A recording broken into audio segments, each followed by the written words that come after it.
echaba aquí, aquí. Y al tamaño también. A mí me echaba aquí y en la rodilla y aquí. Yo se pegaba una acribillada también de puta. La pipa te he dado. ¿Me has dado tú? ¿Tú dónde estás? ¿Te has tirado? ¿Quién me ha metido una ráfaga? Te he dado ¿Quién me ha yo con metido la una ráfaga? zapatilla, la zapatilla. ¿Y me has dado en la zapatilla? Ya se ha ido disparando. No tengo ninguna mancha de zapatilla. Aquí tú. ¿Qué? ¿A otra? Ah. ¿Qué vamos a otra, no? Sí, mejor cambiar tú.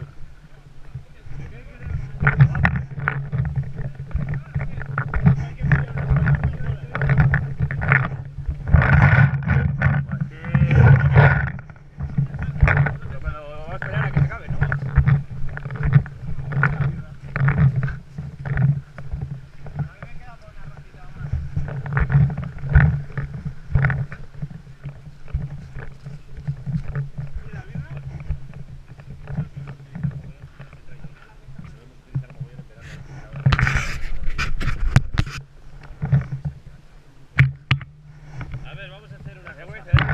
Un viaje abajo y otro viaje arriba, ¿vale?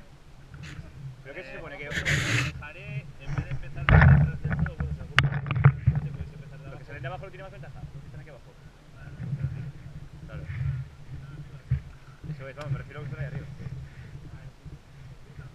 Bueno, a ver, os voy a ver, si matáis el equipo contrario, un punto. Si tiráis los bolonchos, que ahora os explico lo que es, y después matáis el equipo contrario, 2 puntos. Y si tiráis los bolonchos y después de tirarlos pasáis por entre la portería, por los postes esos, 3 puntos. Los bolonchos son unos redondos, es una especie de tirapichón, pero en vez de un palillo es un redondo así